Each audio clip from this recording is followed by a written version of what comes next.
할렐루야. 따라합시다. 어디로 가든지 이기게 하시는 하나님. 아멘.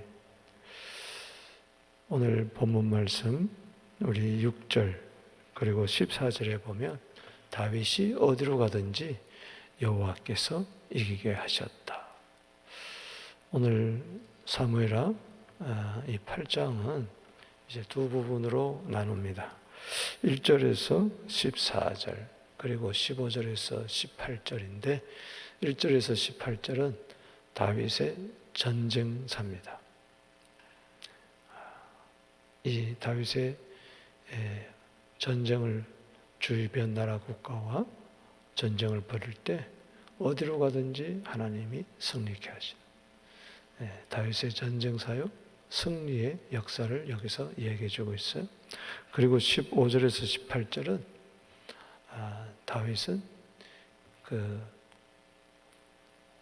나라를 사울과 달리 사울은 이제 군사 조직만 있었지만은 이 모든 행정 조직 체계를 이제 확립을 하고 있습니다. 그래서 행정 조직 체계, 나라의 행정 조직 체계를 이제 확립해서 질서 있게 다스려 나가는 것을 볼 수가 있습니다.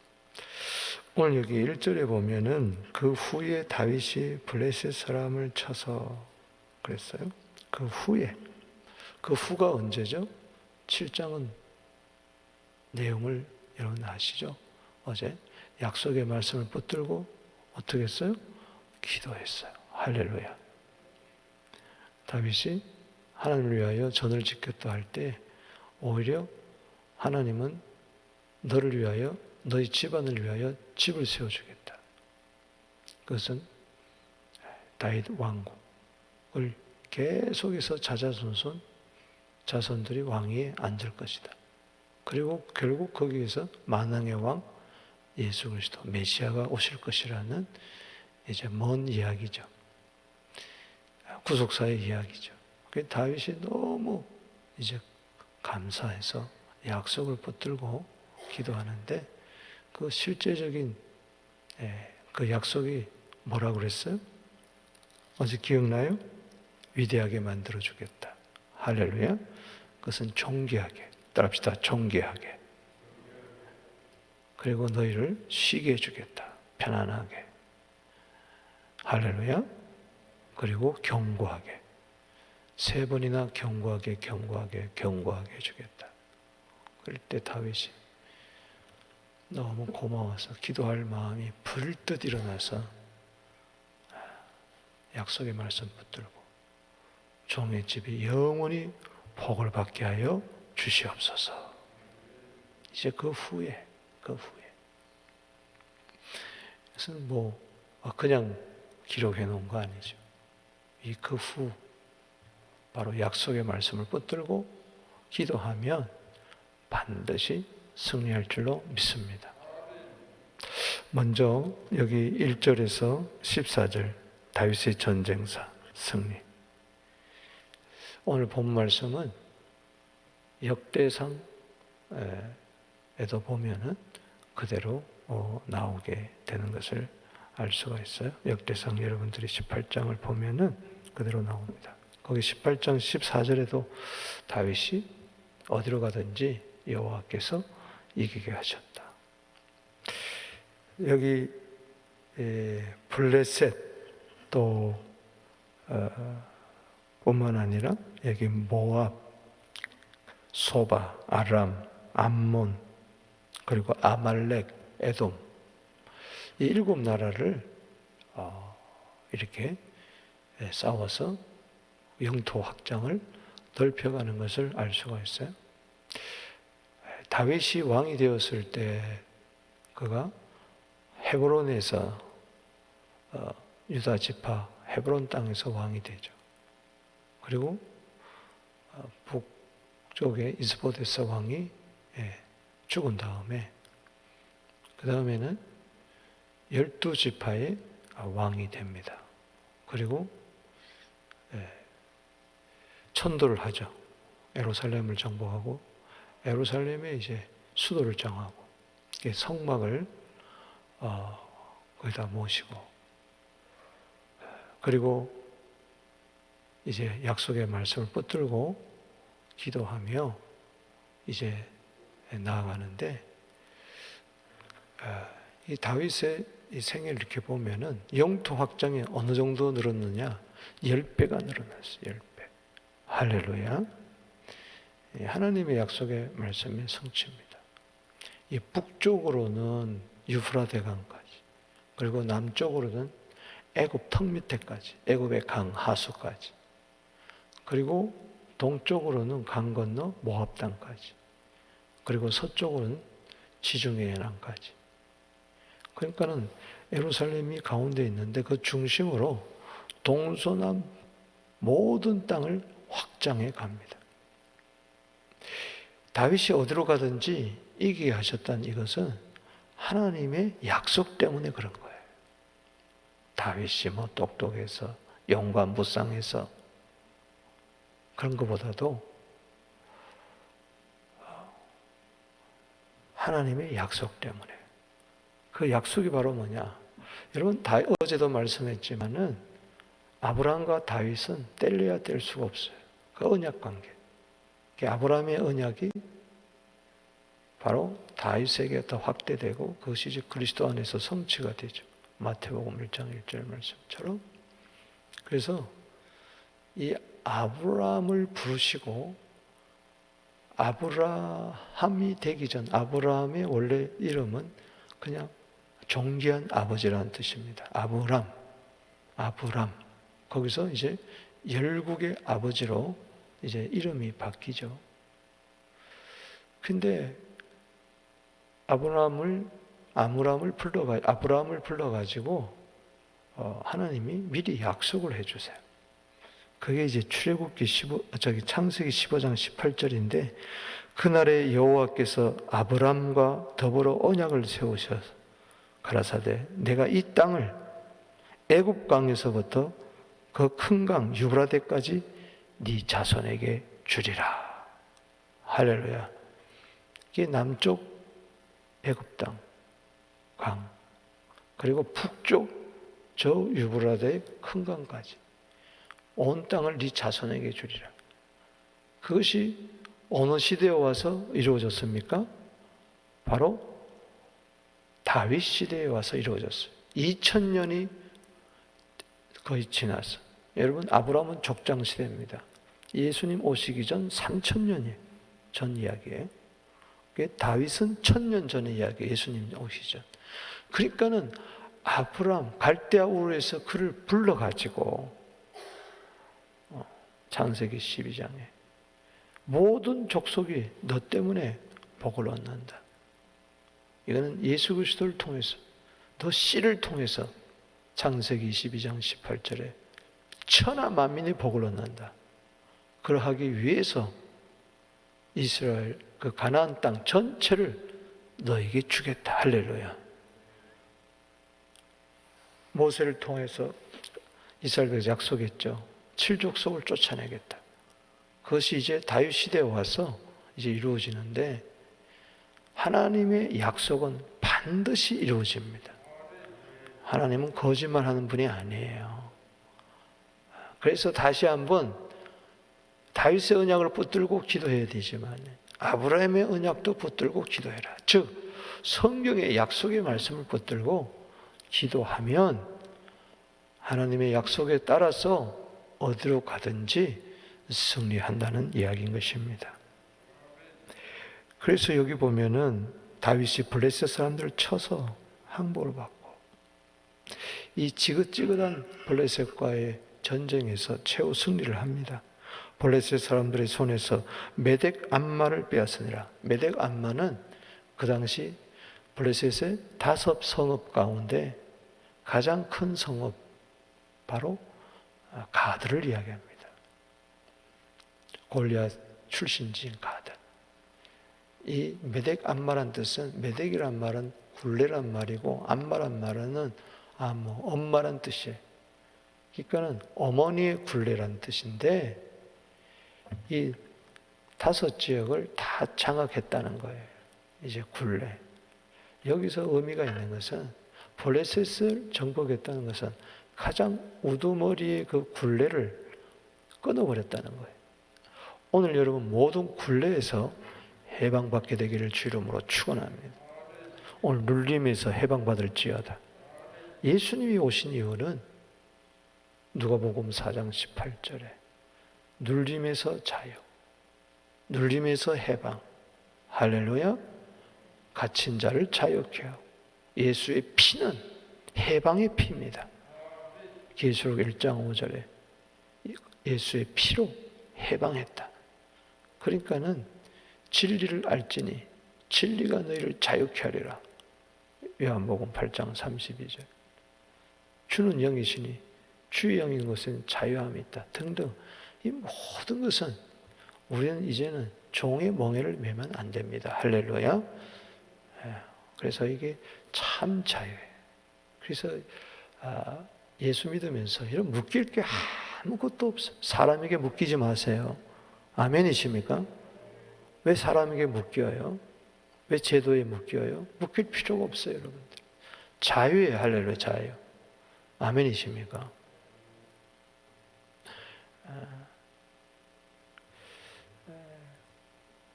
이 사도행전 10장 38절에 하나님이 나사렛 예수에게 성령과 능력을 기름 붓듯 하셨으며 저가 두루다니며 착한 일을 하고 마귀에게 눌린 모든 자들을 뭐요? 고쳤다. 이 스트레스, 압박, 뭔가 모르게 이게 이 압박이 있어요. 새같이 홀홀 날게 되기를 여호와를 앙망하여 저 푸른 창공을 나른 독수리처럼 될지어다. 자 보세요.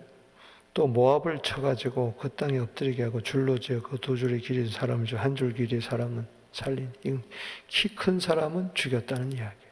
모압 사람들의 다윗의 종들이 조공을 드리니라. 르홉의 아들 소바 왕 하다에셀이 자기 권세를 회복하려고 유브라데 강으로 갈 때 다윗이 그를 쳐서 이제 블레셋 모압에 또 이어서 소바 이제 유브라데 강 저 북쪽에 다윗을 그를 쳐서 그에게 마병 1700 보병 2만 병거 100대만 남기고 다윗이 그 외의 병거의 말은 다 발에 뭐요? 힘줄을 끊었다. 이게 중요해요. 메덱 안마를 빼앗았다는 것은 모든 굴레를 벗어난 걸 말한다면 여기 4절에 다윗이 그 외의 병거의 말은 다 힘줄을 끊었더라. 여기 보면 마병마 7700 보병마 2만 역대상 18장 거기 짝장에 보면은 병거가 1000대. 근데 병거 1000대 중에 10분의 1만 남기고 나머지 다 말을 잘라버렸어. 힘줄을. 그런 말이 군사용으로 쓸 수가 없는 거예요. 이게 중요한 거예요. 보통 그 당시는 성인들을 잡아와가지고 노예로 부린다든가 용병으로 써서 더 나라를 부강하게 하는데 오히려 적군의 성인들은 다 죽여버리고 어린 자들만 살려두고 말 1000마리 그 뒤에 병거가 있는데 그 중에 900마리 말은 잘라버리고 100마리만 남겨둔 이유는 왜 그러냐? 하나님만 의지하겠다는 거예요. 사람 의지하지 않고 말을 의지하지 않고 이게 하나님이 왕에게 주신 명령이죠. 아멘. 민수기 17장 16절에 보면 병마를 많이 두지 말라 그랬거든요. 그러니까 하나님만 의지하라는 거예요. 말을 의지하지 말고 사람 의지하지 말고 우리는요 하나님 믿는다고 하면서 사람 의지하고 그리고 눈에 보이는 거 의지해요. 그게 하나님보다 더 의지하는 거 그게 바로 말입니다. 그 말에 힘줄을 끊어버리게 되기를 주 이름으로 축원합니다. 필요한 말만 놔두고 그 이상은 다 끊어버린다. 잠언 21장 31절에 전쟁을 위하여 마병을 예비하거니와 이김은 여호와께 있느니라. 이김이 마병이나 말에 사람의 숫자에 있지 않다. 하나님께 있다.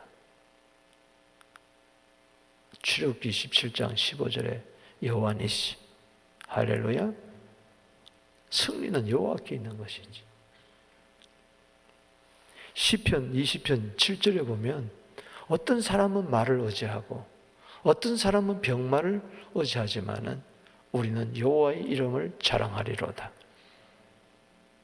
이사야 30장 1절에 보면 전쟁이 일어날 때에 말을 의지하거나 마병을 의지하거나 그것을 구하러 애굽에 내려가는 자는 화가 있을 것이다. 여호와를 앙망하지 아니하고 마병 찾으러 애굽에 막 왔다 갔다 하는 사람들은 애굽에 말이 많았으니까, 마병이 많았으니까 화가 있을 것이라. 하나님을 앙망하면 새 힘을 얻습니다. 이사야 40장 31절에 하나님을 앙망하면, 여호와를 앙망한 자는 새 힘을 얻고 달려가도 곤비치 아니하고 걸어가도 피곤치 아니하지만, 이사야 30장 1절에 여호와를 앙망하지 아니하면 화가 있을 것이다. 여러분들 읽어보세요. 이 짝 구절이에요.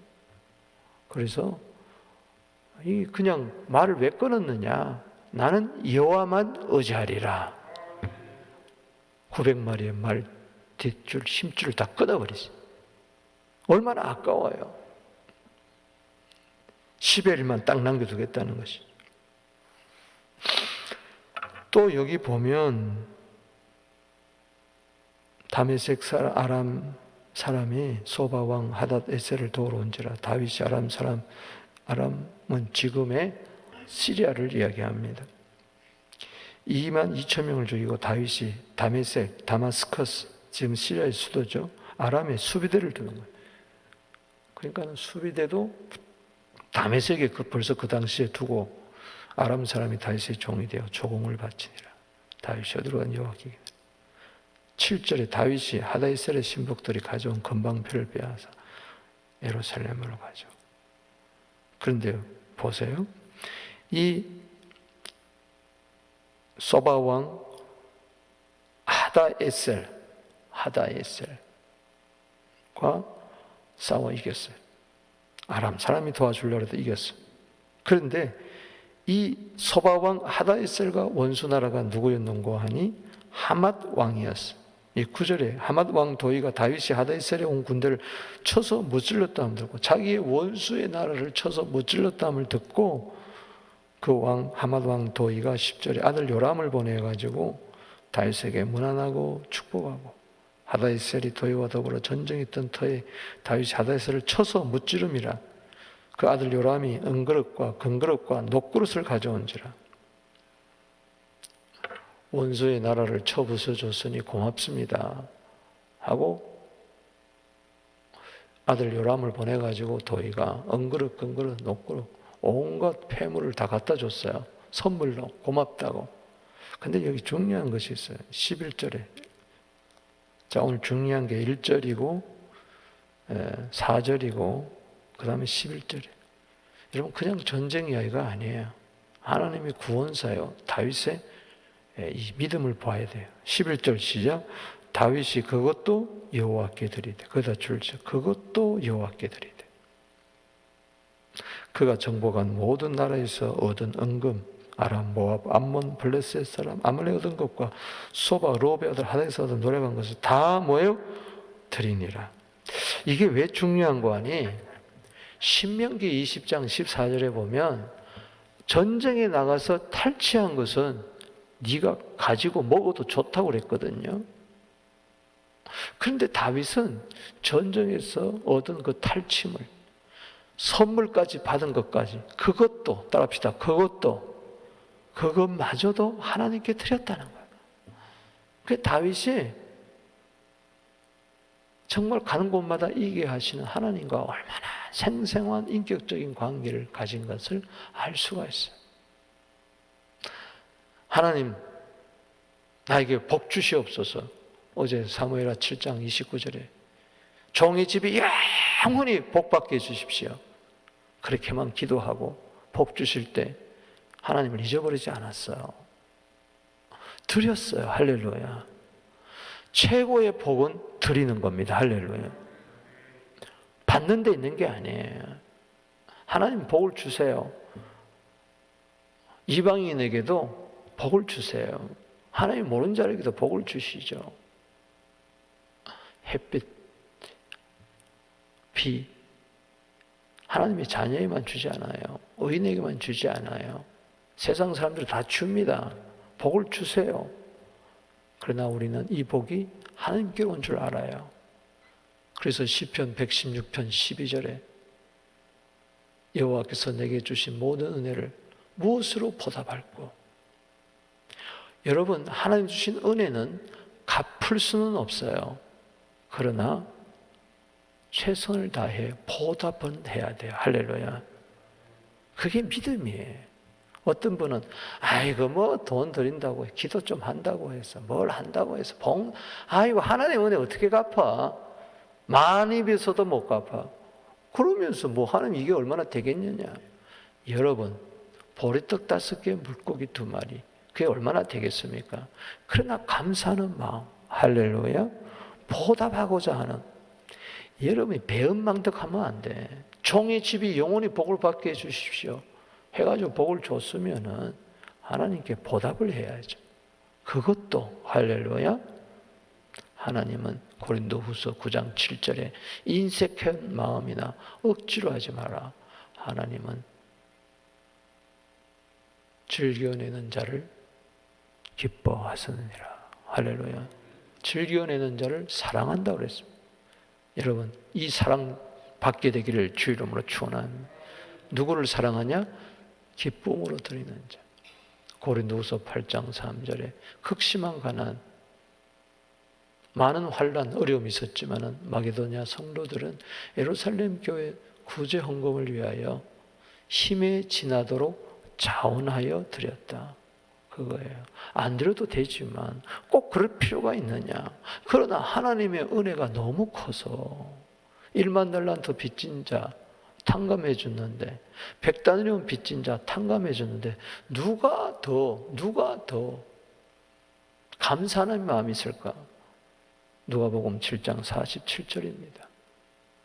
원둥이 시몬 집에 들어갔을 때 발 씻을 물도 안 줬지만은 그 동네 죄 많은 여인이 와서 옥합을 깨트려서 눈물로 발을 씻고 머리털로 씻으면서 그 향유 냄새가 다 가득할 때에 아휴, 저 죄인인데 저거 왜 저렇게 낭비하느냐? 그때 비유로 이야기하는 거예요. 많이 탕감받은 자하고 적게 탕감받은 자 누가 더 감사하겠느냐? 많이 제사함 받은 자하고 작게 제사함 받은 자가 누가 더 감사하겠느냐? 나 같은 죄인 살려주시니 너무 고맙습니다. 이게 가슴 절절히 매일매일 십자가 앞에 와서 그 보혈로 말미암아 감사하는 자, 할렐루야. 1만 단토 빚져가지고 날 탕감해 줬는데 100다니온 빚진 자 멱살 잡고 내놔라고, 그거는 너 감옥에 들어가라. 난 다시 못 나온다. 마태복음 18장 22절에 70번씩 7번이라도 용서해 주라. 네가 그래? 내가 너를 용서해 줬는데 너 처자식 다 팔아도 감당할 수 없는 그 빚 탕감해 줬는데 너는 그 형제 뭐 몇 마디 했다고 그걸 멱살 붙들고 내놔라고 그래? 이놈 안 되겠다. 여봐라. 저놈 옥에 다시 집어넣어라. 여러분, 정말 내가 탕감받았으면요 원수 맺지 않습니다. 할렐루야. 다 용서하고 70번씩 7번이나 용서하고 그저 드리기를 힘쓰고, 다윗이 어디로 가든지 이기게 하셨더라. 하나님 승리를 주세요. 복을 주세요. 그러고 나서는 원수 맺고 인색하고, 그거는 신앙인이 아니라는 이야기죠. 그거는 겉으로는 승리한 것 같지만 속으로는 패배한 사람, 실패한 인생. 할렐루야.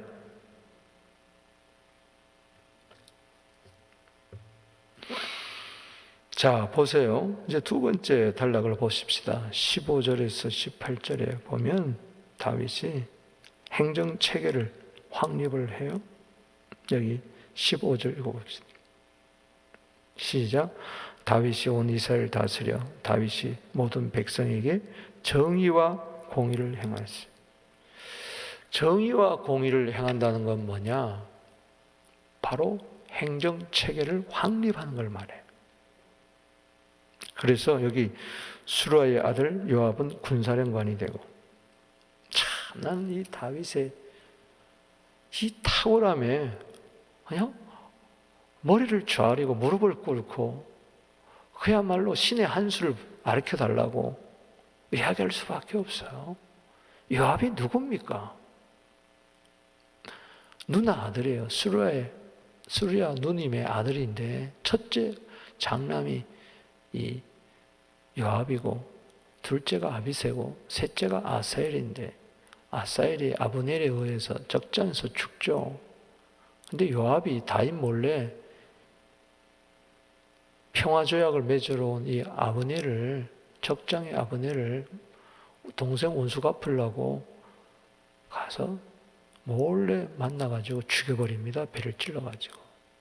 이게 다윗의 큰 아픔이었어요. 제가 왜 저러나, 족하잖아요. 저러면 안 되는데. 다윗 말을 안 듣는 거예요. 다윗도 씩씩하고 와가지고 왜 당신 말이야 왕 보고 그러는 거예요. 왜 내 동생 원수 저 아사엘과 평화조약 맺습니까? 저거 스파인 거 모릅니까? 나를 다 망치려고 합니까? 막 왕을 가르치려고 그러는 거예요. 그럴 때 열왕기상 사무엘하 3장 39절 말씀 마지막 절에 오늘 나는 약하다. 이 수르의 아들 요압과 아비새를 내가 이 다스리기가, 제어하기가 너무 어렵다 그랬어요. 요압을 다스리기가 너무 어렵다 그랬어요. 나중에도 나오지만 요압이 지멋대로 합니다. 그러다가 요압은 솔로몬 시대에 가서 살해당합니다. 아도니아와 반정을 일으키다가 솔로몬에게 죽죠. 근데 이런 요압을 3장 39절에는 너무 제어하기가 힘들고 통솔하기가 힘들고 지휘하기가 다루기가 힘든 사람인데 이 요압을 뭘로 세워요? 군사령관으로 세워요. 야, 난 여기서 탐복하는 거예요. 탐복하는 거예요. 자기를 힘들게 하고 자기를 어렵게 하는,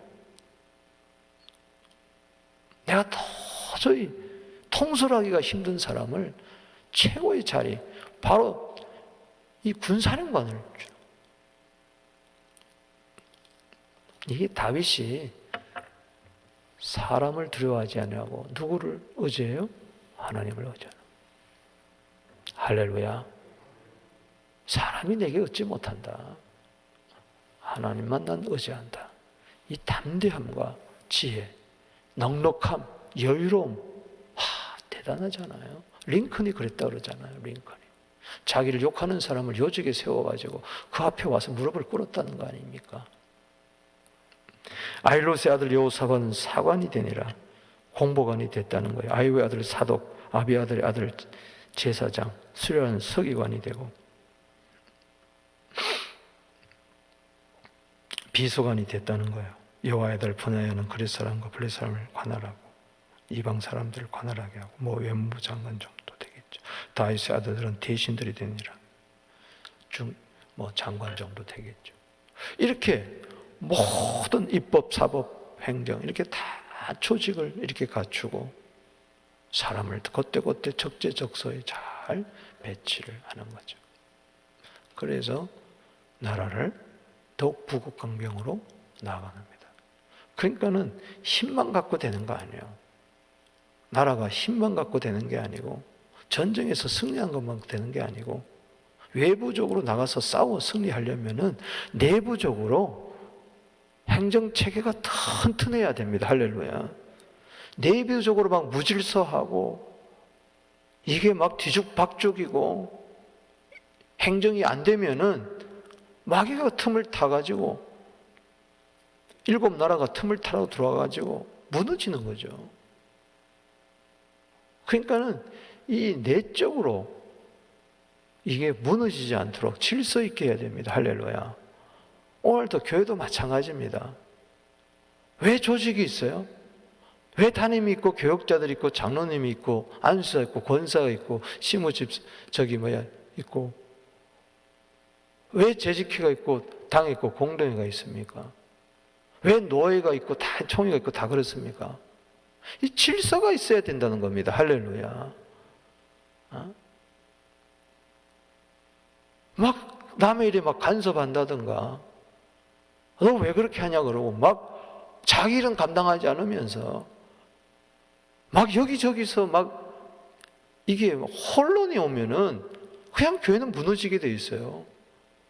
그럼 거기서 원망이 나오고 불평이 나오고 상처가 받고 막 혼돈이 되고. 여러분 출애굽기 17장 12절에 보면 여호와 니시 승리가 그냥 주어진 게 아니에요. 여호수아는 나가서 싸웠어요. 아멘이십니까? 모세가 싸운 게 아니에요. 모세는 산꼭대에 올라가서 두 손 들고 지팡이 딱 잡고 기도했어요. 할렐루야. 지휘권을 딱 잡고. 아멘. 피곤해가지고 내려오니까 모세와 이를 아론과 훌이 딱 받치잖아요. 할렐루야. 당신 말이야 뭐 이렇게 피곤해. 그러지 않고 바위를 딱 갖다 놓고 거기 딱 앉혀가지고 탁 해가 지도록 딱 받치잖아요. 이 질서예요. 아멘. 모세가 이 장정만 60만 150만에서 200만 군사 이끌고 혼자 하려니까 너무 힘드니까 장인 이드로가 와서 그래가지고 안 된다. 출애굽기 18장 25절에 1000부장, 100부장, 50부장, 10부장 이거 세워라. 1000명을 다스리는 자, 100명을 다스리는 자, 50명을 다스리는 자, 10명을 다스리는 자 세워가지고 행정체계를 확고해가지고 구름 기둥, 불 기둥으로 인도하지만은 사람이 해야 할 일은 지켜야 되는 거예요. 할렐루야. 그렇게 해도 뭐 돌로 칠라 그러고 원망하고 그러다가 고라질 땅은 막 들어가고 지진이 나서 미리암도 막 대들고 막 난리를 피잖아요. 그렇게 해도 왜 그렇게 하느냐? 행정 질서가 무너지니까 그런 거예요. 여러분 에베소서 4장 11절에 어떤 사람은 선지자로, 어떤 사람은 사도로, 어떤 사람은 목사로, 어떤 사람은 교사로 이렇게 각 직책을 줬어요. 왜냐? 성도를 온전케 하며 봉사일을 하게 하며 그리스도의 몸을 세우게 하려 함이니라. 할렐루야. 그런데 이게 맡은 바 직분이 막 흔들리고 막 도전하고 막 서로 막 왔다 갔다 이러면은 이게 안 되는 거예요. 몸에 질병이 난 거와 똑같아요. 너희는 그리스도의 몸이요 지체의 각 부분이라. 각 지체가 손은 손, 팔은 팔, 머리는 머리, 눈 이게 자기 사명을 감당하면 돼요. 할렐루야. 분수 넘으면 안 된다는 이야기예요. 사도행전 6장에 보세요. 왜 난리가 났느냐? 헬라파, 유대파 하면서 막 왜 나눠 구제해가지고 좋은 일을 하면서도 왜 그러느냐? 교회는 부흥을 하는데 왜 싸움이 나고 난리가 나느냐? 기도와 말씀.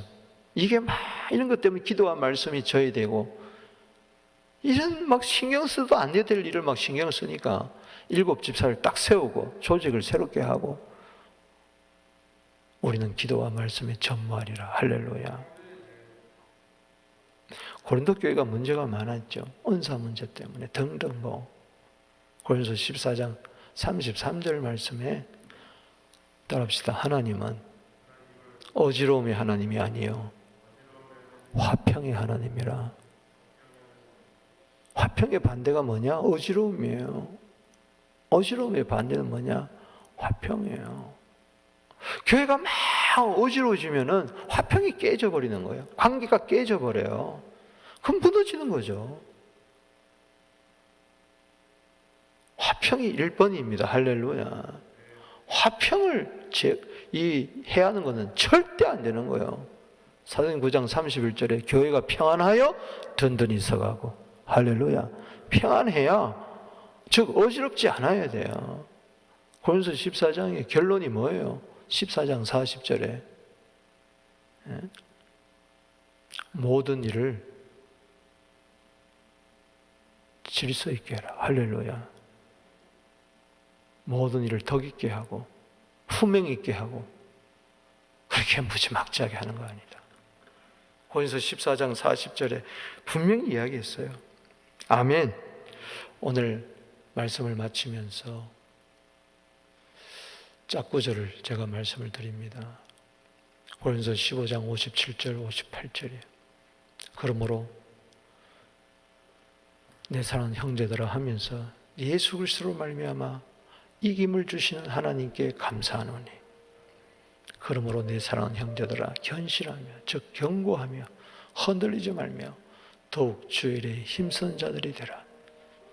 이는 너희 수고가 주 안에서 결단코 헛되지 않을 줄을 알미니라. 기도드리겠습니다. 하나님 아버지, 어디로 가든지 이기게 하시는 하나님, 우리는 내 주와 맺은 언약 영분별할 줄 믿고, 오늘도 그 약속의 말씀을 붙들고 하나님만을 의지합니다. 헌신합니다. 주여, 내가 여기 있습니다. 나를 보내어 주시옵소서. 서로 화목하며 모든 것을 품위 있게 하고 질서 있게 하는 하나님은 무질서의 하나님이 아니요 화평의 하나님이라 하였사오니, 어지러움의 하나님이 아니라 화평의 하나님이라 하였사오니, 교회가 평안하여 든든히 서가게 하여 주시고, 교회 안에서도 가정 안에서도 질서가 있게 하여 주시옵소서. 이김을 주시는 하나님, 약속을 붙들고 부르짖는 자에게 승리를 주시옵소서. 견고하며 흔들리지 말며 더욱 주의 일에 힘쓰는 모든 자들 되게 하여 주시옵소서. 오늘도 여호와 니시의 승리의 깃발을 예수 이름으로 휘날리게 하여 주시옵소서. 예수님의 이름으로 축복하며 기도하옵나이다. 아멘. 주 이름 부릅니다. 주